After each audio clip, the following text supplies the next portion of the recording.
Buongiorno amici e benvenuti a una nuova puntata del nostro video podcast Letteratura italiana per stranieri. Oggi esploreremo la cultura e i movimenti letterari dell'epoca di Dante Alighieri, agli inizi della lingua italiana nel 1200.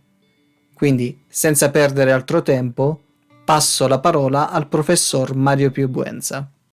Buongiorno dall'Italia. Friends, amici, siamo al secondo incontro. Ci occuperemo dell'origine e dei movimenti letterari della lingua italiana agli inizi e nel 1200. Dante Alighieri, uno dei più grandi poeti dell'umanità, sintetizza la sua epoca, riassume quella precedente e fissa l'occhio profetico in quella futura. Nel prossimo incontro ci occuperemo di lui.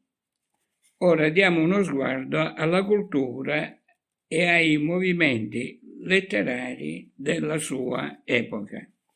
Le prime testimonianze scritte in volgare, cioè nella lingua latina parlata dal volgo, dal popolo non istruito, sono le opere poetiche a carattere dottrinale, a carattere didattico, allegorico e a carattere religioso. Quelle a carattere dottrinale contengono ammaestramenti profani o religiosi. Quelle a carattere didattico allegorico contengono immagini per un fine educativo.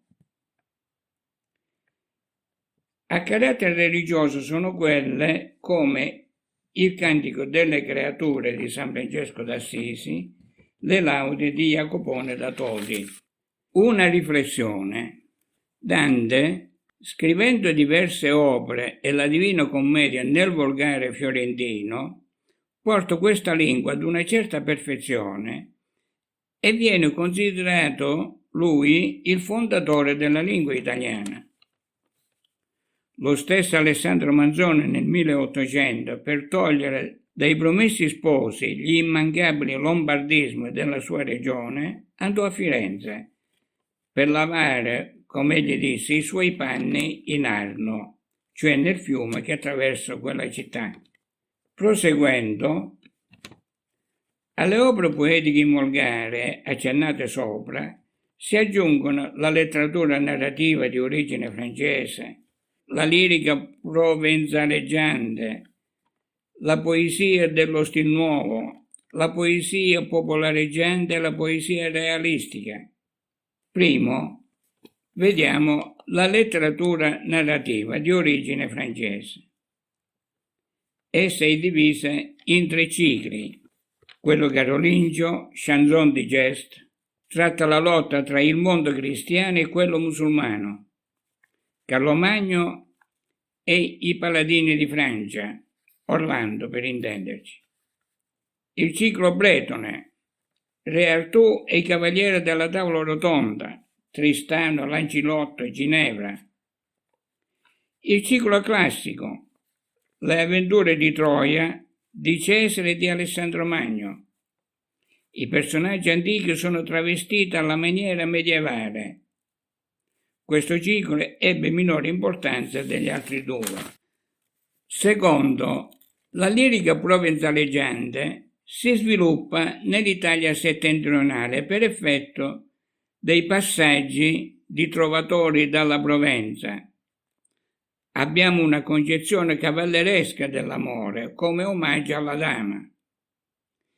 In queste opere vi è freddezza, convenzionalità, artificio. La lirica provenzaleggiante viene imitata nei nostri volgari della scuola siciliana, alla corte di Federico II, e della scuola toscana di transizione, Guittone d'Arezzo, Chiaro d'Avanzato, Compiuta Donzello. Terzo, la poesia dello stil nuovo, a differenza della lirica provenzaleggiante, fredda e convenzionale, canta l'amore come manifestazione di nobiltà e gentilezza. Vede nella donna una creatura angelica, venuta di cieli interi a miracolo mostrare. L'amore è un mezzo di purificazione e di sublimazione spirituale.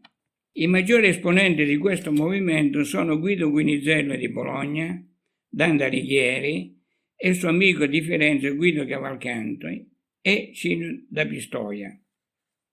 Quarto, la poesia popolareggiante è affiancata alla scuola siciliana in quanto opera degli stessi poeti e fiorita nello stesso ambiente.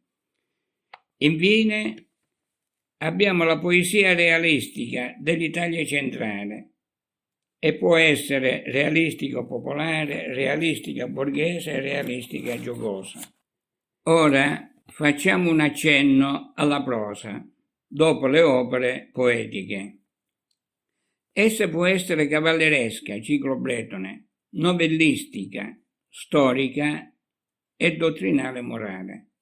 Concludiamo col dire che in Dante si ritrovano tutti questi movimenti culturali e la sintesi unica e meravigliosa della sua epoca.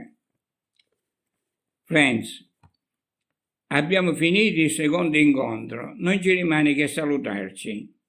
Good day, bye bye. Grazie, professor Buenza. Questo è tutto per oggi.